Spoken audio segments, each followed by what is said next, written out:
Despite the flowery, romanticized musings of debatably realized pundits, the present moment, for the part of us that has yet to give up self, is a real crucifixion.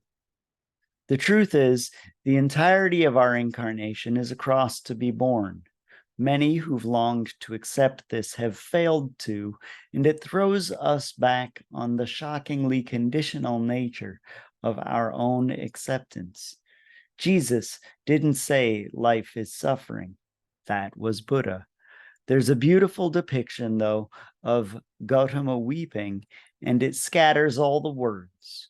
Whether pain and pleasure are the same, I don't know. God knows. This is the point. Buddha's anguish, Christ's agony in the garden, and the whole well of human sorrow, they are all one, and they are at the same time a death and a birth. Even in the best case scenario, when our lives are full of ease, focusing attention and intention is hard.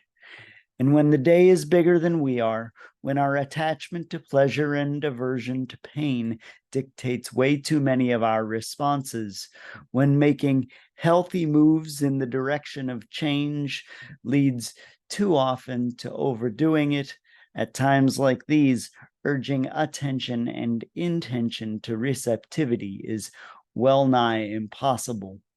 We heap suffering on ourselves. It's simply a function of learning by trial and error. Among the overtly selfish, those who prize self-awareness have an uphill climb.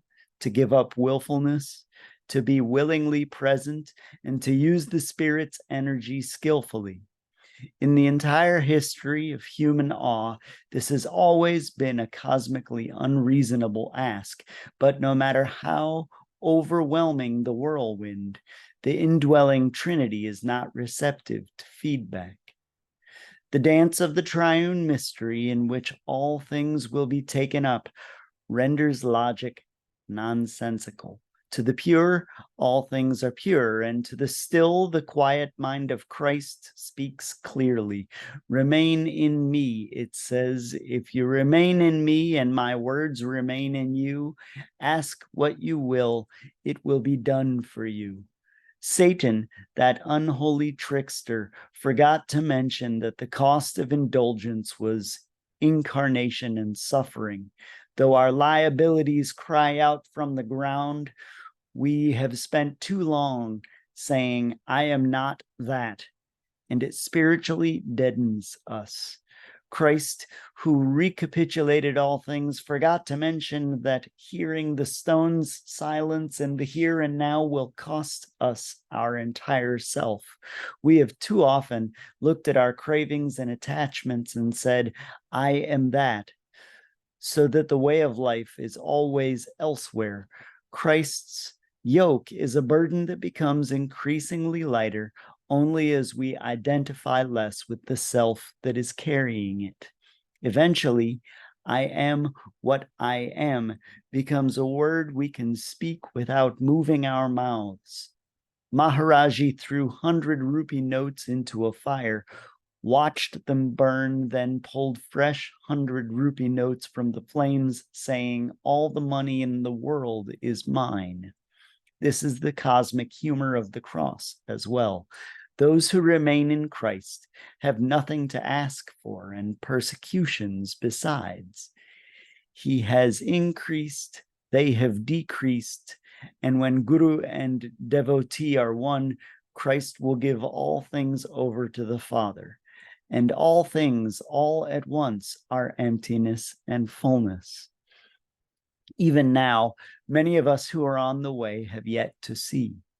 When the Almighty sandwiched his people between Egypt and the Red Sea, and it fanned their longing for liberation into unconsuming flames, Moses said, the Lord himself will fight for you. You have only to keep still.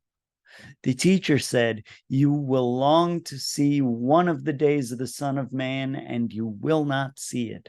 They will say to you, look here, or look there. Do not go, do not set off in pursuit. The moment of realization will be like lightning within us. Seeing God requires absolutely nothing because God looks out at us from absolutely everything.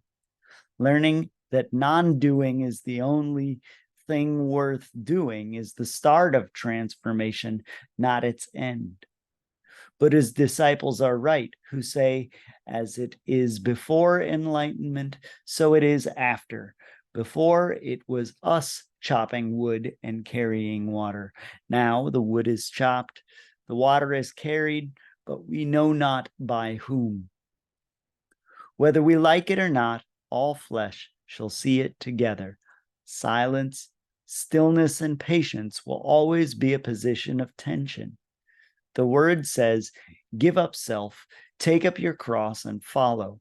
As his passion neared, the teacher said, not one was lost except the one destined to be lost. Even if we should yield fully to the Christ within, despite how thoroughly we descend with Jesus into our own self-made hells, regardless of how effortlessly we hand all things over to the Father, suffering will be part of it.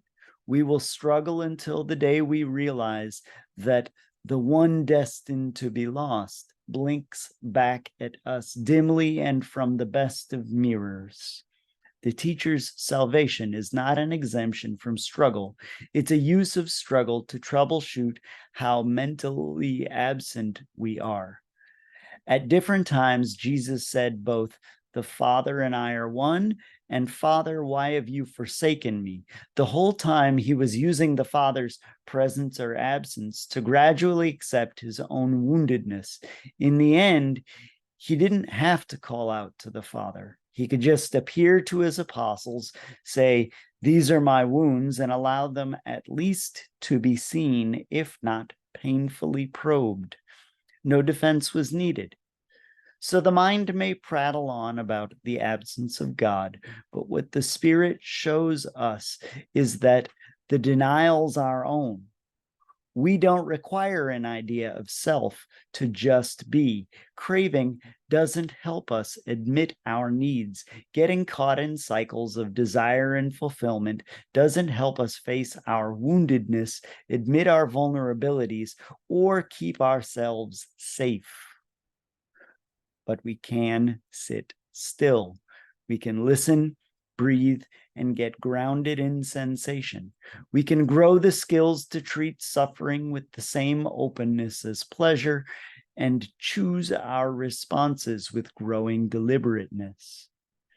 There will be just as many who condemn us as mourn us. When the advocate comes, despite those who say, here he is, or there he is, we will hear his voice. A mouth will speak after the question of, is it God's mouth or ours, has long ceased to matter, saying, here I am. On that day, between listening and remaining with Christ, there will be not even the slightest separation.